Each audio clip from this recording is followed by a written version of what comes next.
So if you are enlisted, that means that you are a regular military personnel, and officers are not police officers. They just work in the office. Enlisted can join as E1 through E4, mostly E1 through E3.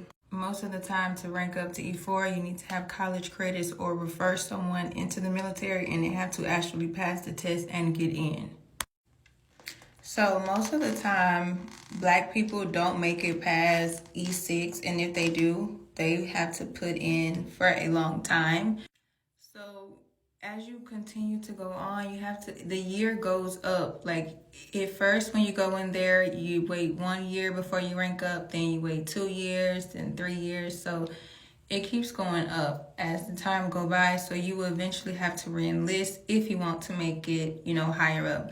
And I had this one Black sergeant major. His name was Sergeant Major Jackson. He was so kind, and he told me about his story, and that he did very badly in the military. When he first joined, he came across a racist commander, and he spit in the commander's face. They end up putting him in military prison, and he said that he wanted to get out of the military, but he knew that he needed to stay in to help more people, because if we're not in there, they're going to continue to do more things to us. So some of us do have to go in there, to help solve the problem. So he ended up re-enlisting. He made it to a sergeant major. You can go back and screenshot that ranking, and it will show you how long, you need to be in. So we had a battalion meeting. So in the morning when you first wake up, we have PT at 5:30. So that's when every single one have to get up and meet at 5:30.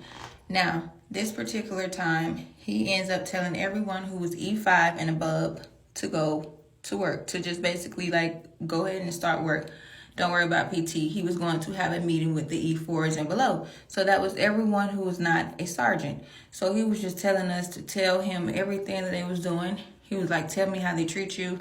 He was like, from everyone. It didn't matter the color. He had all of us in a field, in a circle.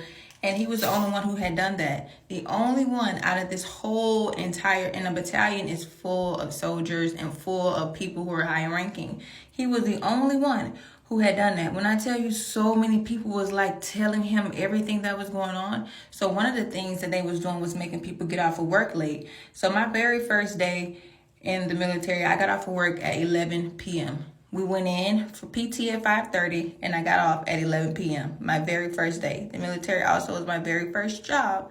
So I was just like, okay, first of all, I know certain things are illegal in the United States, and I know that just because you're in the military, it's not exempt. And sometimes they would tell us that they would make us, they would let us get off of work early if we worked through our lunch. Once we realized that they was lying, we stopped doing that. So they was not letting us go to lunch or dinner, and they are supposed to. By law, you cannot work without a lunch break if it's more than 4 hours. If you have a short shift, for some states it's 6 hours, but it still is illegal to work for free. It don't matter. He ends up putting out the regulations, and the regulation says 6 p.m. So if you are staying after work, it needs to be some legitimate reasons, because mind you, everyone is either doing paperwork or putting stuff in boxes. None of this requires you to be staying late at all.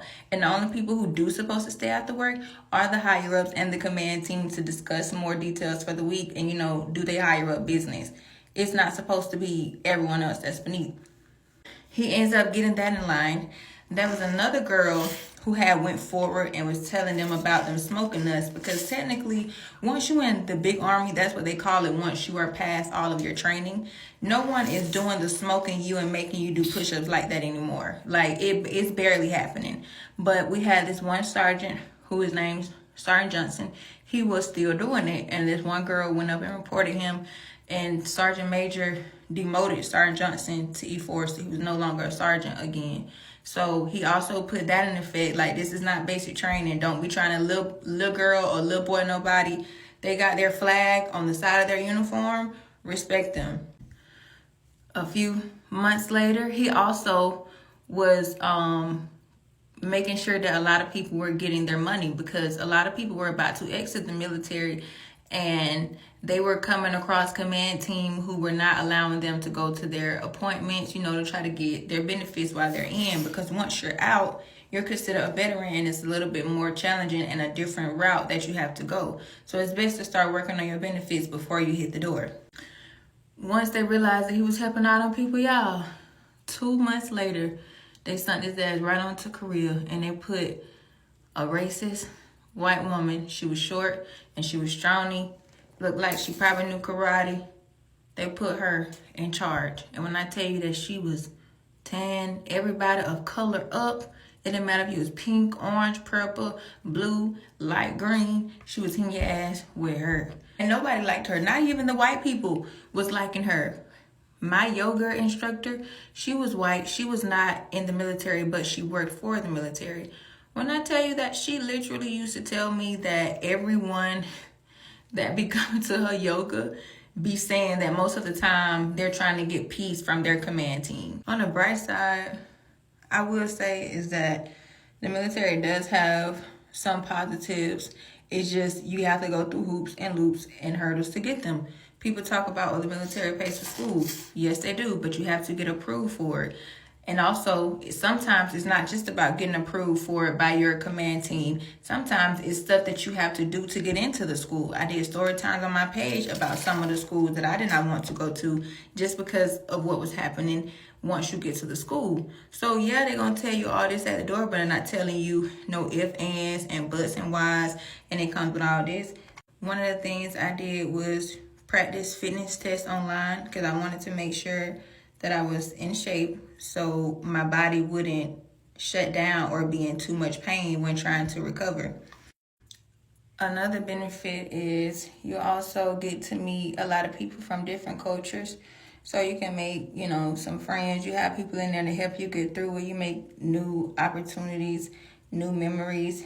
That also is another positive because people were asking me to make a video on the positive of it. So I'm like, there are some positives to everything, but the negatives definitely outweighs that. In that situation, the cons outweigh the pros. That's why I said I would not advise anyone to take the risk. But if you are going to, I'm not judging you. Be prepared.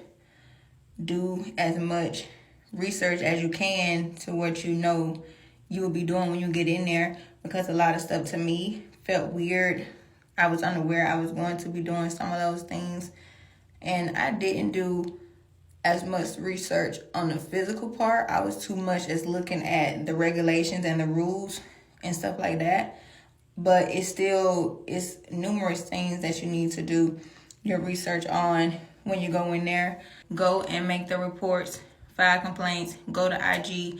It don't matter what. Sometimes you got to go in there by yourself because my command team didn't want to go with me to those higher ups. And technically your command team is supposed to walk you up to the higher ups. Mine did not because they were afraid that I was going to tell on them. But common sense, if these people know that you're going to report them, they're not going to take you and go sit with you to report to their boss. Like, they're not going to do it. And they wasn't doing it. And I'm sure they're still probably not doing it. But the fact of the matter is that when you walk in there by yourself, you're going to own them people respect. And I was just recording them, telling me away every time I went in there, and they would say like, oh, the person's busy or they're in a meeting, they can't talk to you today. Like, they never was doing anything to solve the problem. So I was like, okay, bet. So it's important to know who you need to go talk to. And when they don't do something, don't keep going back to them, blowing them up, bugging them. Note it down one time and move right on above their ass. Another positive is that if you are coming from a home situation where you feel like you need an escape, don't go into that mindset or go into that area of life with trauma, because you will be put in more trauma. But it can be a helpful outlet at times, depending on your state of mind and how you are able to handle it. Especially if it's your first job, you're not really used to no money, it definitely is going to be helpful for you. It will be a big start for you. Yes, they do auto loans, so you can go to your bank and finance a car. You still have to pay that money back, and it still goes on your credit. But simple things like that, people were saying, oh, you get the benefits for, and yes, you do. It's not like you don't have to never pay it back, but those things can be helpful. Another benefit is self-restraint. You'll be more disciplined within yourself. You will learn how to walk away from things that don't serve you. You also will have a different perspective on life when you come out. It definitely is going to teach you how to have an open eye in reality, and to teach you not to put nothing past anybody, because somebody today can be another person tomorrow. Like, you can definitely use it as a stepping stool, is what is, if you're gonna use it, that's what it should be used for. But not in a way to where you feel like you can finesse them or feel like you can outbeat the devil, because most of the benefits that you're going to get from it, I promise you, are going to be personal benefits that you can take with you in your everyday life. Lessons, skills, wisdom, not the financial stand part of it, and not the materialistic things, because you can get that regardless. You can get a house with Section 8 for free. You can wait on Section 8 a few months, years, so versus going in there having to work and slave for years just to get a house that you still got to end up paying back on. Like, it doesn't make any sense. You still can get it the same as that way. Most of the benefits that I say you're going to get from there are going to be your life lessons. I definitely was aware of what I needed to do within myself, and I did it. And I was very proud of myself for overcoming it, because one of the things I wanted was discipline, and I wanted an inside scoop on what really goes on behind the scenes. And I did that. I kind of felt like a government spy. Like, it was fun in that aspect. It was. But some people get blindsided because they're just ready to be flashy. And the government know the main people who want to be flashy are men, especially black men. They want to have enough money to show off that they can buy the new hottest ass that's out. They want to show that they have enough money for jewelry. They want to show off this flashy car. So they know that that is what the man is going to boost that materialistic, good military lifestyle look off of. And they're suffering behind the scenes, mentally, spiritually, legally, emotionally, physically. The ass is paying for it. And eventually they'll realize that it's not worth it. But do your best.